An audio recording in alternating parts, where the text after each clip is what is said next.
ಪೂಜ್ಯಾಯ ರಾಘವೇಂದ್ರಾಯ ಸತ್ಯ ಧರ್ಮ ರಥಾಯ ಚ ಭಜತಾಂ ಕಲ್ಪವೃಕ್ಷಾಯ ನಮತಾಂ ಕಾಮಧೇನವೇ. ನಾವು ಈ ದಿನ ತಪೋವನ ಅಂತ ಒಂದು ಕ್ಷೇತ್ರದಲ್ಲಿ ಇದ್ದೇವೆ. ಇದು ಗಂಗಾವತಿಯಿಂದ ಕಾಟಿಗೆ ಹೋಗೋ ಮಧ್ಯದಲ್ಲಿ ಬರ್ತಾ ಇದೆ. ಈ ಸ್ಥಳದ ನಮ್ಮ ಮುಖ್ಯಸ್ಥರಾದ ಶ್ರೀಮಾನ್ಯ ರಾಮಕೃಷ್ಣ ಜಾಗೀರ್ದಾರ್ ಅವರು ಒಂದೆರಡು ಮಾತುಗಳನ್ನು ಹೇಳಬೇಕು. ಸರ್, ನಾವು ಚಿಕ್ಕವರಿದ್ದಾಗ ಈ ರಸ್ತೆಯಲ್ಲೆಲ್ಲ ಓಡಾಡ್ತಿದ್ವಿ. ಈ ರಸ್ತೆ ಜಮೀನ್ ಇತ್ತಿದು. ನಂತರ ನಾವು ಮತ್ತೆ ನೋಡಿದಾಗ ಇವೆಲ್ಲ ರೂಮ್ಸ್ ಇವೆಲ್ಲ ನೋಡಿದಾಗ ಇದು ಏನೋ ಹೋಟೆಲ್ ದಾಬಾ ಮಾಡ್ತಾರಂತ ಅನ್ಕೊಂಡಿದ್ವಿ. ಮತ್ತೆ ಒಂದ್ಸಲ ಬಂದಾಗ ನಮ್ಗೆ ಇದು ಈ ಸ್ಥಳನೇ ಒಂದು ಭಾವ್ಯಕ್ಕೆ ಒಂದು ಪರಿವರ್ತನಾ ಬದಲಾವಣೆ ಆಯ್ತು.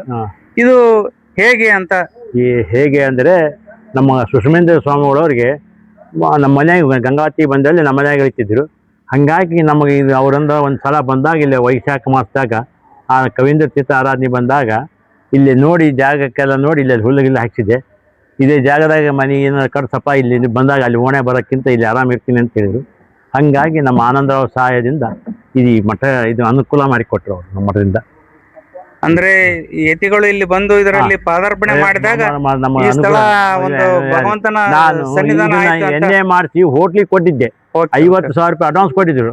ನಮ್ಮ ಗುರುಗಳಿಗೆ ಬಿಲ್ಲ ಬೇಡ ರಾಮಕೃಷ್ಣ, ಇದನ್ನ ಇಟ್ಕೋ, ಇದನ್ನ ನೀನು ನಡ್ಸ್ಕೊಂಡು ಹೋಗಿ, ಇದನ್ನ ರಾಯರು ನಿನ್ಗೆ ಒಳ್ಳೇದು ಮಾಡ್ತಾನಂತ ಅವ್ರು ಹೇಳಿದ ಮೇಲೆ ನಾನು ಇದಕ್ಕೆ ನಾನು ಅದು ವಾಪಸ್ ಕೊಟ್ಟು ಅವನಿಗೆ 50,000 ರೂಪಾಯಿ ಅಡ್ವಾನ್ಸ್ ಕೊಟ್ಟು ಅವನಿಗೆ ನಾನು ಇದನ್ನ ರಾಯರ ಮಠದ್ದು ಇದನ್ನ ಈ ರೀತಿ ಮಾಡಿಕೊಟ್ರು. ಇಲ್ಲಿ ಸುತ್ತಮುತ್ತ ಎಲ್ಲರೂ ಹೋಗು, ನಾವು ಬಂದಾಗ ಇಲ್ಲಿ ಬಂದಾಗ ಇರ್ತೀವಿ ಅಂತ ಹೇಳಿದ್ರು. ನಮ್ಮ ಗುರು ಹಂಗ ಮಾಡ್ಕೊಂಡು ಹೋಗ್ಯಾರ. ಅಂದ್ರೆ ಈಗಿನ ಸ್ವಾಮಿಗಳು ಸಹಿತ ನಮ್ಮಲ್ಲಿ ಏರಿಯಾಗೆ ಬಂದಾಗ ಬಂದು ಹೋಗ್ತಾರೆ. Okay sir.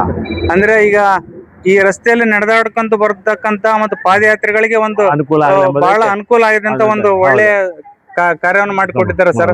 ಹಾಗೆ ಎಲ್ರಿಗೂ ಕೂಡ ತಾವು ಒಂದು ಪ್ರಸಾದ ಸೇವೆಯನ್ನು ಮಾಡಿಸ್ತಾ ಇದ್ದಾರೆ. ತಮ್ಗೆ ಭಗವಂತ ಗುರು ರಾಯರು ಯಾವತ್ತು 100 ಕಾಲ ಆಯಸ್ಸು ಆರೋಗ್ಯ ಕೊಟ್ಟು ಕಾಪಾಡ್ಲಿ ಅಂತ ನಾವೆಲ್ಲ ತಮ್ಮಲ್ಲಿ ಕೇಳ್ಕೊಳ್ತೇವೆ. ಹೆಚ್ಚಿಗೆ 100ಗಿಂತ ಇನ್ನೂ ಹೆಚ್ಚು ಜನ ಬಂದ್ರು ಕೂಡ ಅವರು ಅನ್ನದಾನ ಮಾಡುವಂತ ಶಕ್ತಿ ಆ ಭಗವಂತ ಕೊಡ್ಲಿ ಅಂತ ನಾವೆಲ್ಲ ಅರಿಕೆ ಮಾಡ್ಕೊಳ್ಳೋಣ. ಸರಿಗಿದೆ. ಆಗಿ ಕನಿಷ್ಠ 20 ವರ್ಷ ಆಗ್ಯದಣ್ಣ. ನಮ್ಮ ಸ್ವಾಮಿಗಳು ಸುಷಮೇಂದ್ರ ಯಾವ ಬಂದ್ರು ಇಲ್ಲಿಂದ ಅವ್ರ ಕಡೆಯಿಂದನೇ ಓಪನ್ ಮಾಡ್ತಿದ್ವಿ. ಅವರೇ ಬಂದಿದ್ರು. ಆಮೇಲೆ ಅವ್ರು ತಮ್ಮ ಶಿಷ್ಯರಾದ ಸುಯತೀಂದ್ರ ಸ್ವಾಮಿಗಳು ಅಂತ ಇಲ್ಲಿ ನೀವು 100 ಪೂಜೆ ಆಗ್ಯಾವ. ಅವ್ರ ಸ್ವಾಮಿಗಳವ್ರಿಗೆ ಬಹಳ ಬೇಕಾದ ಜಾಗ. ಯಾಕಂದ್ರೆ ಇಲ್ಲಿ ಹೆಣ್ಮಕ್ಳು ಯಾರು ಇದ್ದಿಲ್ಲಲ್ಲ, ಹಿಂಗಾಗಿ ಅವ್ರಿಗೆ ಬಹಳ ಸೈಲೆಂಟ್ ಆಗಿತ್ತು. ಹಿಂಗಾಗಿ ತಾವು ಎಲ್ಲಿ ಬೇಕಾದಾಗ ಇಲ್ಲೇ ಬಂದು ಇರ್ತಿದ್ದೆ ಅವರು. ಒಳ್ಳೆ ವಾತಾವರಣ ಇದೆ, ಗಿಡ ಮರ ನೆರಳಿನಿಂದ ಕೂಡಿದೆ.